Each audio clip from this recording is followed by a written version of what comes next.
lied to you. From the moment you were born, they built your identity for you. And they built it wrong. They told you that you were just African. They told you that your story started on a boat, that your ancestors were nameless, faceless people plucked from a jungle and dropped into chains. They told you that your history was slavery and your legacy was struggle. But what if I told you they lied, and lied on purpose? What if I told you that Black Americans are more than just descendants of African? What if I told you they are Judah, the royal bloodline of Israel, scattered, renamed, stripped of memory, but never erased? Judah, the same tribe that produced David, the warrior king, Solomon, the wisest man to ever live. The tribe prophesied to lead, to roar like a lion, to endure exile but never disappear. Judah was never ordinary, and neither are you. The story of Judah didn't end in Jerusalem. It didn't end in Babylon. It didn't end in Rome. It didn't even end in Africa. It was just beginning, because prophecy said Judah would be scattered to the four corners of the earth, carried away in captivity by ships, mocked and despised by nations, yet never wiped out. And that's exactly what happened. Look at the transatlantic forced migrations. Millions taken from West Africa, renamed, broken, and scattered across the Americas. Look closer at where they were taken from. Regions like the Kingdom of Judah in West Africa. Places where travelers documented customs that looked suspiciously Hebrew. Circumcision on the 8th day. Separation of clean and unclean foods. Names that sounded like the old language of Zion. They weren't just taking Africans. They were taking exiled Israelites who had migrated into Africa centuries before. And when they were scattered across the Atlantic, they were fulfilling prophecy word for word, even if they didn't know it. That's why Judah's story sounds so familiar. A people stripped of language, land, and memory. A people scattered and renamed. A people mocked, despised, and targeted for centuries, yet still here, still breathing, still leading, still influencing the world, even while being told they're nothing. Think about it. Judah was told they'd forget who they were. Your heritage shall be lost. What does that sound like, if not a people renamed Johnson, Williams, Brown, names that aren't theirs, in a language that isn't theirs, worshiping a god painted in someone else's image? Judah was told they'd be despised among nations. What people fits that more precisely than Black Americans? A people who built nations yet are still hated in them. A people whose culture is imitated worldwide, yet whose humanity is constantly questioned. And Judah was told they'd rise again, that the same people cast down would stand again, that kingship would return to them. Look around, from music to sports, from activism to art. Who leads global culture? Who shifts nations when they march, when they speak, when they move? That roar you feel, that resilience that refuses to die, that's Judah. It's been Judah the whole time. But knowing who you are is only the first step. The deeper question is how you got here. How did Judah go from royal bloodlines in Jerusalem to descendants scattered across the Americas? The answer isn't a single event. It's a chain stretching back over 2,700 years. And to trace it, we've got to go back, all the way back to the fall of Israel. Centuries before the first ship ever left Africa, Judah was already living through scattering. It began when Babylon invaded Jerusalem, destroying the temple and carrying the people away into captivity. Judah's kings were dethroned, their city burned, their people dragged into foreign lands. It was the first forced migration, and it set the tone for everything that followed. Some returned, many didn't. Waves of Judahites spread into Mesopotamia, Arabia, and Egypt. When Rome rose centuries later and crushed Judea again, the scattering deepened. Survivors fled south into Africa, blending with local tribes, but never fully losing their identity. They carried with them names, customs, and traditions that refused to die. By the time European powers began building empires, Judah was already embedded in Africa, especially in West and Central Africa. That's where Portuguese and British traders found entire communities practicing laws and rituals eerily similar to ancient Israel. And when they were captured and shipped west, they weren't just anonymous Africans. They were descendants of Judah. The ships were prophecy in motion. You will go into captivity again by ships. A people who once walked free in Jerusalem were now scattered across oceans, renamed, stripped, and told to forget. But prophecy never said they'd be destroyed, only scattered. Once in the Americas, Judah's identity was buried under new labels: slave, Negro, colored, black, African American. Labels meant to erase memory and history, but you can't erase destiny. Judah's traits, leadership, creativity, resilience, defiance, couldn't be suppressed. They surfaced in music, in resistance movements, in revolutions, in the refusal to break even when the world demanded they do. And while Judah forgot their name, the world never forgot who they were. That's why so much energy was spent on suppressing them. Laws to control them, systems to limit them, narratives to demean them. Because deep down, the powers of the world knew they weren't dealing with former slaves. They were dealing with royal blood, the tribe destined to lead. Even stripped of language and land, Judah's spirit was too strong to erase. They turned suffering into soul. They turned captivity into culture. They turned loss into legacy. Spirituals became psalms. Blues became laments. Gospel became prophecy. Hip-hop became modern-day scrolls. Every genre they created wasn't just art. It was memory trying to break free. Judah was scattered, yes, but scattered doesn't mean gone. It means planted. Seeds don't stop being seeds when they're buried. They just wait for the right season to rise. And that's exactly where we are now. Because the question is no longer who are we. The question is, what happens when we remember? They'll tell you the story started on a boat, that Africans were captured out of nowhere and dragged across the ocean. But that's not where the story begins. Judah was already in Africa, long before a single European set foot there. After Babylon tore Jerusalem apart, and Rome finished the job centuries later, the people of Judah scattered. Some fled into Arabia, others into the Horn of Africa, and many kept moving deeper south and west over generations. They didn't disappear. They migrated. They built new lives along trade routes, founded communities, and carried their traditions with them. By the time European empires were clawing for control of the African coast, Judah was deeply woven into the fabric of West Africa. And here's the part most history books leave out. European explorers, missionaries, and traders themselves recorded this. Writers from the 15th to the 18th centuries noted Judaic customs among several West African peoples. They wrote about communities that practiced circumcision on the 8th day, exactly as ancient Israelites did.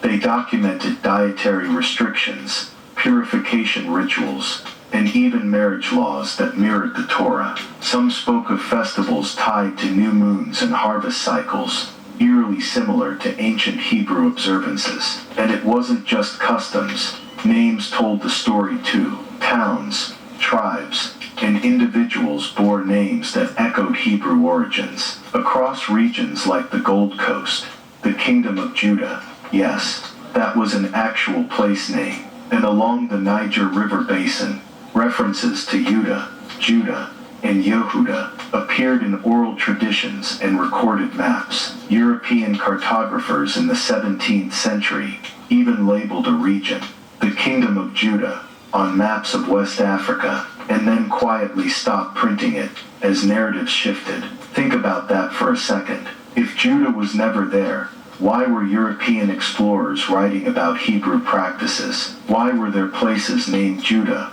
hundreds of miles from Jerusalem? Why did they quietly erase those names from later maps? Because the lie was cleaner. A nameless, cultureless people, stolen from nowhere, fit the colonial story. But a scattered royal bloodline, fulfilling prophecy, that changes everything. Some of the most compelling evidence comes from traveler accounts. Scholars like Josephus documented Israelites fleeing Roman persecution and heading south into Africa. Centuries later, Portuguese traders in regions like Dahomey, Whydah, and Iwuda described laws and traditions among locals that matched Mosaic law. They were confused.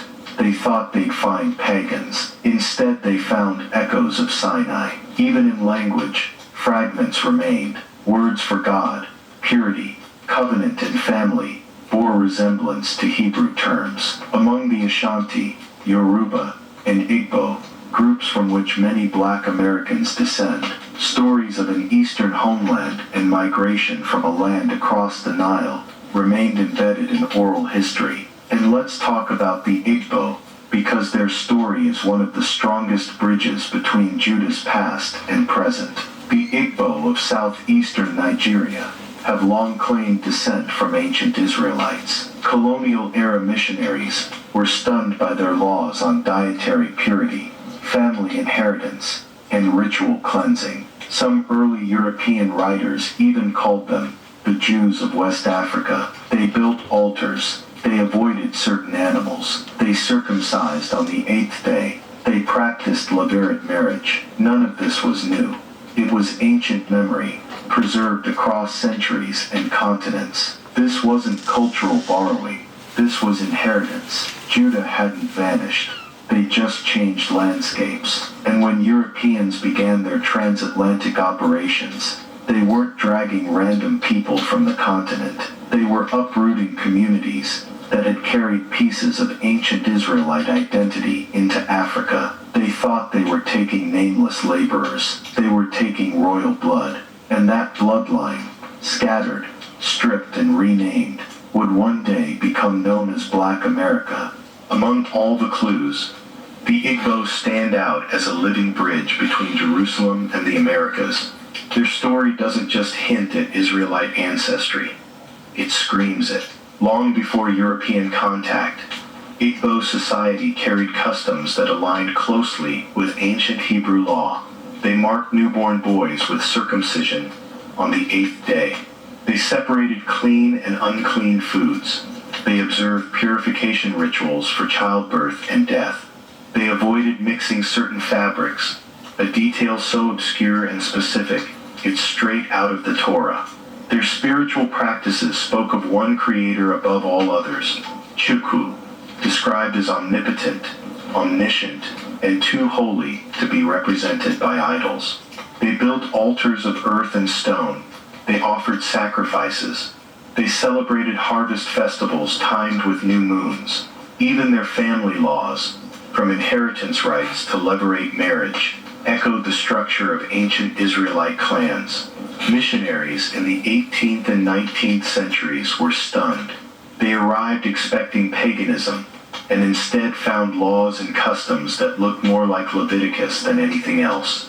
Some British colonial officers even wrote reports suggesting that the Igbo were remnants of the lost tribes. The Igbo themselves tell stories of coming from the east, crossing rivers, and settling in their current homeland. Stories that sound suspiciously like exile and migration narratives.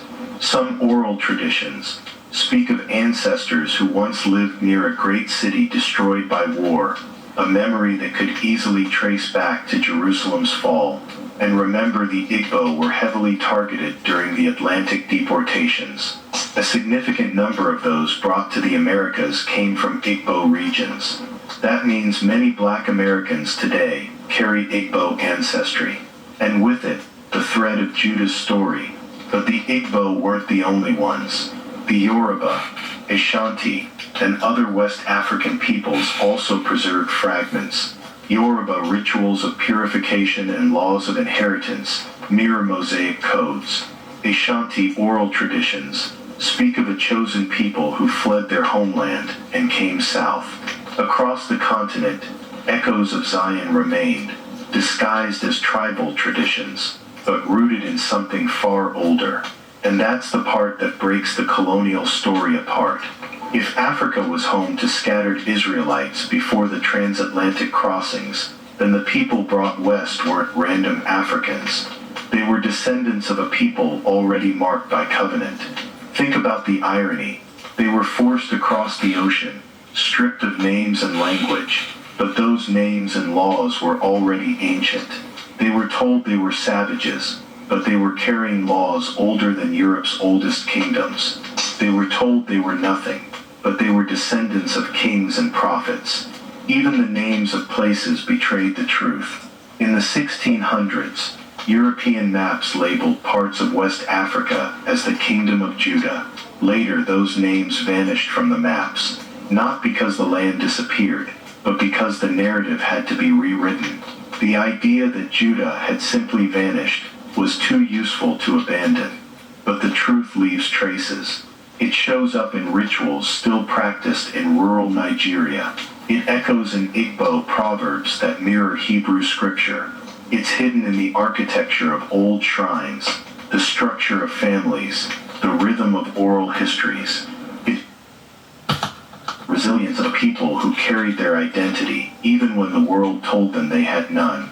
And when you connect those dots, from Jerusalem to Babylon, from Babylon to Africa, from Africa to the Americas, the picture gets clearer. Black Americans are not a people without a past. They are Judah, scattered and renamed, but never erased. And that truth has always terrified the world. Because once Judah remembers who they are, they stop asking for permission and start claiming inheritance. The question now isn't were they ever in Africa. The question is, how much of their story was stolen when they were taken from it? By the time ships were carving their paths across the Atlantic, Judah's presence in West Africa wasn't new. It was centuries deep. But when those ships began their voyages west, something far greater than cargo was being carried across the ocean. Prophecy was in motion. The scattering that began with Babylon and Rome now stretched across continents. And though the world calls it a tragedy, the scriptures called it long before it happened. You will be scattered to the four corners of the earth. You will go into captivity by ships. You will be called by names not your own. These weren't random words. They were a blueprint, and history followed it step by step. Judah didn't arrive in the Americas as blank slates. They carried memory with them, not always in written form, but in rhythm, story, ritual, and instinct. Even when names were stripped and tongues forbidden, traces of who they were remained buried beneath the surface. On plantations and in fields, Judah whispered the same prayers their ancestors once whispered in Jerusalem. They mourned in ways that echoed ancient lamentations. They sang songs that sounded like sorrow, but were layered with coded messages. Songs about deliverance, rivers, promised lands, and freedom from bondage. They weren't just singing about hope. They were singing their history back to life. Those spirituals that spoke of crossing the Jordan and reaching Zion. Those weren't coincidences. That language wasn't taught to them by captors. It was inherited. It was the echo of a people who'd already crossed waters before, who'd already known exile, and who still believed in a return. Judah's laws and customs survived too, hidden in plain sight. Families passed down traditions about cleanliness, mourning, and celebration that matched laws written thousands of years earlier. Even the instinct to separate certain foods or honor sacred times lingered, sometimes without explanation, as if memory itself refused to die. Some scholars have noted how even naming patterns, like names beginning with Yah or El, persisted despite attempts to erase them. Words tied to divinity, strength, and covenant resurfaced in new forms. It wasn't deliberate. It was deeper than that. It was blood memory. And here's the thing they don't teach you. Judah wasn't passive in captivity. They resisted. They rebelled. They built underground networks and plotted escapes. They preserved their humanity when the world tried to strip it. And every time they did, they were living out the very prophecy spoken over them. Judah, your hand shall be on the neck of your enemies. Even in bondage, that lion spirit never stopped roaring. The most feared thing wasn't Judah's chains. It was Judah's memory. That's why laws were written, to stop them from reading. writing, or practicing their traditions. That's why names were changed and languages were banned. Because power knows that when Judah remembers who they are, control begins to crack. And even though Judah forgot their name, they never lost their nature. It was written into their resilience, encoded into their creativity, stamped into their refusal to break. And that nature began to shape the new world they were forced into, in ways their captors never imagined. Once scattered, Judah didn't vanish. They transformed. And the fingerprints of that transformation are everywhere. In culture, in music, in resistance, and in the heartbeat of an entire people. Start with music. No other group on earth has reshaped the sound of the planet like Black Americans. Blues, jazz, gospel, soul, hip-hop. Every major genre that defines the modern world was born from Judah's experience in captivity. But these weren't just new sounds. They were ancient echoes. The blues, mournful, soulful, raw, sounds like the laments of Jeremiah. Gospel, triumphant, hopeful, defiant, is the spirit of Psalms reborn. Call and response patterns in Black churches trace back to communal prayer styles practiced in ancient Israel. Even hip-hop, with its prophetic storytelling and cries against injustice, echoes the role of prophets calling out kings and systems in ancient days. These aren't coincidences. They're the survival of memory, the continuation of Judah's voice, now amplified across airwaves and continents. The world calls it art, but to Judah, it's remembrance. Judah's leadership never disappeared either. It just shifted forms. The same tribe that produced kings and prophets now produces voices that spark revolutions. Frederick Douglass, Harriet Tubman, Marcus Garvey, Malcolm X, Martin Luther King Jr., leaders who changed the course of nations. That leadership is not random. It's part of Judah's design. The scepter shall not depart from Judah. Leadership, influence, power, even without crowns, they carried them. Even resistance itself carries Judah's fingerprints. Every uprising, every march, every movement born from Black America has global ripple effects. From civil rights to cultural revolutions, Judah has always moved first, and the world follows. Just like they did in the wilderness, just like they did in battle, Judah leads. And it's not just in politics or protest. Judah's creative fire built industries. It shaped global fashion, language, sports, and entertainment. It turned pain into poetry, captivity into creativity, memory into movement. The same tribe that once sang psalms in exile now dominates every cultural sphere on earth. And still, most don't realize who they are. Even the longing for something home, something lost, that runs deep in Black American consciousness, that's not a coincidence either. It's Judah's spirit remembering Zion, even if the mind has forgotten the name. It's why themes of return, liberation, and restoration pulse through generations of Black expression. And every time Judah rises, the world scrambles to contain it. Systems shift, narratives change. Entire industries form around trying to harness, imitate, or control what Judah creates. Because deep down, power recognizes royalty, even when royalty forgets itself. But here's the thing, Judah's story was never supposed to end in exile. It was always meant to lead back to identity. The scattering was never the end. It was the middle. The real story is about the awakening, about a people stripped of everything, finally remembering who they are. And that awakening is happening right now. Every tribe in Israel had a purpose. Levi taught the law. Issachar understood the times. Zebulun handled trade. But Judah was born to lead. It's written into their name. Judah comes from Yehudah, praise. And just like a lion's roar shakes the jungle, Judah's presence shakes nations. From the very beginning, Judah was given the scepter, the right to rule, to guide, to stand first in battle, and last to retreat. The scepter shall not depart from Judah, it says, and it never has. Even scattered, even renamed, even forgotten.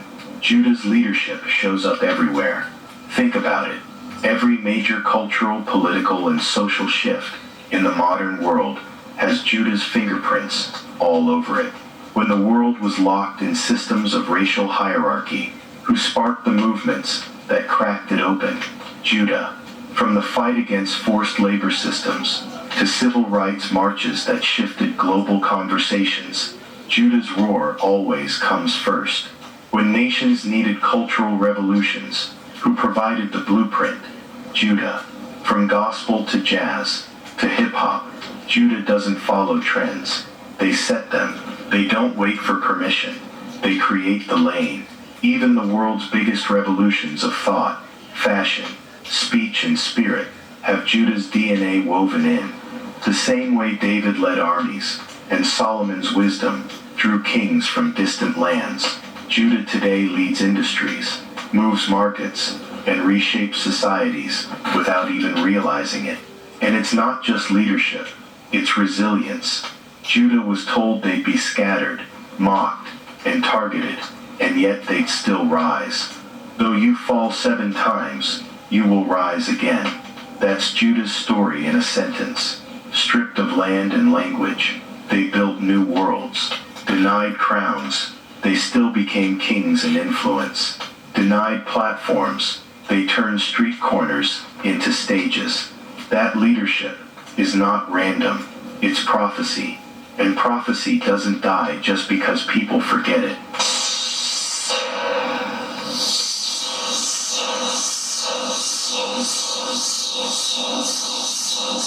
The reason Judah leads, even when they don't know who they are, is because leadership isn't a skill they learned. It's their inheritance. It's why they influence the world, even while being despised by it. It's why every global conversation, from justice to art to resistance, starts with them. Judah was never meant to blend in. They were meant to stand out. That's why their rhythm dominates global music. That's why their slang becomes global language. That's why their resistance movements inspire continents. It's why their struggle becomes the template others follow. But here's the twist. While Judah was walking in their destiny, they were doing it blindfolded. The world knew who they were, but Judah didn't. And that wasn't an accident. That was design. Because those in power understood something simple. A lion that doesn't know it's a lion can be caged. And so began one of the longest-running campaigns of erasure in human history, a deliberate rewriting of Judah's story to keep them from remembering who they are. It wasn't enough to scatter Judah. The next step was to make them forget, because a scattered people who remember their identity are still dangerous, but a scattered people who forget are manageable. So the campaign began, not with swords, but with stories.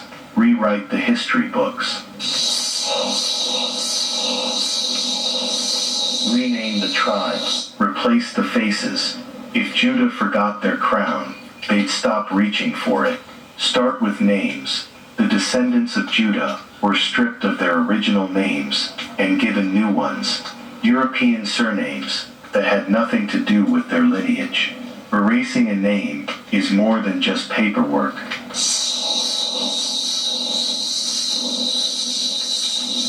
It's how you turn Yehuda into Johnson or Williams. It's how you take a people who once knew their bloodline